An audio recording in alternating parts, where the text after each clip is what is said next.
Hi everyone and welcome to Home Herbal Remedies. Coming up, I'm going to give you a step-by-step guide to making a herbal tincture. I'm going to be showing you the best equipment to use for this. We're going to be talking about the specific herb that we've got and what the benefits of it are. Pay attention to this because people can and do get it wrong. So, on the table in front of me, everything you're going to need for this process. Starting with our herbal material, stainless steel spoon, glass sealable jar, bottle of vodka, a sticky label. A little bit later on we're going to need some sieving equipment, so strain it out. So funnel, muslin, strainer and glass jug. And finally, of course, the glass bottle in which we're going to put our finished product. So that's everything you're going to need. Let's get on with step one. The first thing to do is to get our herb material into the jar.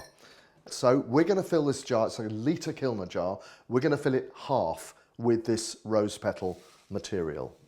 So rose is a really interesting remedy, and by the way we're using dried rose petals here. If you want to tincture with fresh plant material you can do that, but there are a few other little rules that make it slightly more complicated. So I advise that you use dried plant material for your first couple of times of doing this. But rose is a really great remedy. It's fantastic for low mood. Anytime you're feeling a little bit down in the dumps. It's great for female reproductive complaints, especially premenstrual tension.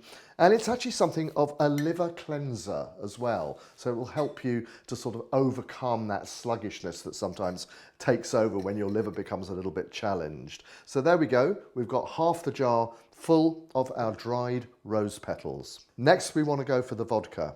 Now I've chosen vodka, this is what I usually use. You can tincture in other spirits as well. A lot of people like brandy, for example. Does taste very nice, but brandy has its own very strong taste and vodka is much more neutral. And personally, I like to taste more of the herbs, especially something as beautiful as rose petals. So we're going to pour the vodka gently over the rose petals like this. And we don't want to put too much in. So as you see, you can see the level starting to rise at the bottom there. And then, as you can see, the plants will start to sort of just gently lift because they're quite light, this plant material. So what we've got to do, as you can see at the bottom there, we're starting to get a lot of clear vodka, very pink coloured because of the rose.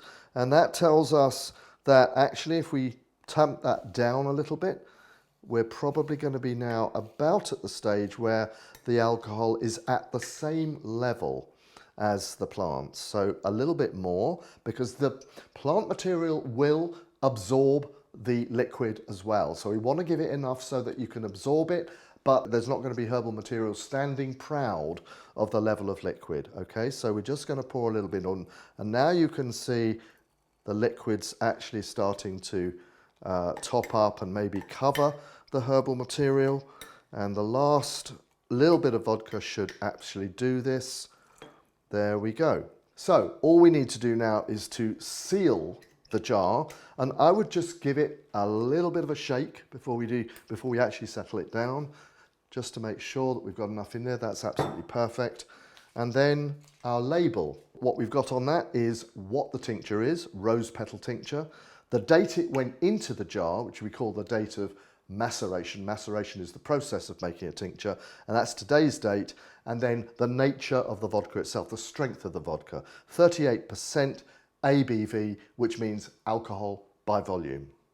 Stick it neatly on the side of the jar like that. Now that can go on your kitchen windowsill or shelf, and basically you need to leave that there for 2 weeks. Shaking it occasionally, probably every day, maybe twice a day if you can. Every time you go past it, they say, give it a bit of a shake up like that and put it back to continue the process. After 2 weeks is over, we'll press that out. We'll be showing you how to do that next. So here we have one that went in about 2 weeks ago. So first of all, let's undo that and just quickly pour that all in there. You can probably see it starting to drip through there, and as we usually do, we take up the muslin like that and give it a quick squeeze. There we go. That's now ready to go into the storage jar. Now, I have added to the label this time. So as well as the date of maceration. We have also now got the date of pressing. So that will tell you when it went in, when it came out, and went into the bottle. Use a funnel to avoid splashing, and there we go. What a wonderful colour that is. Remember, that was vodka, colourless vodka when we put it in. Now it's got this wonderful, rich, red rose colour. Screw the lid on tightly. And again, dark glass means that we don't get a lot of light damage. Actually, herbal principles are susceptible more than anything to light rather than even heat. So the dark glass will keep it protected. In spite of that, I would still recommend that you keep it in a cool, dark place. And there you go, our rose petal tincture.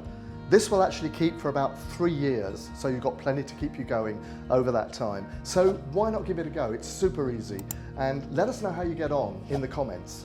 And I'll see you again soon.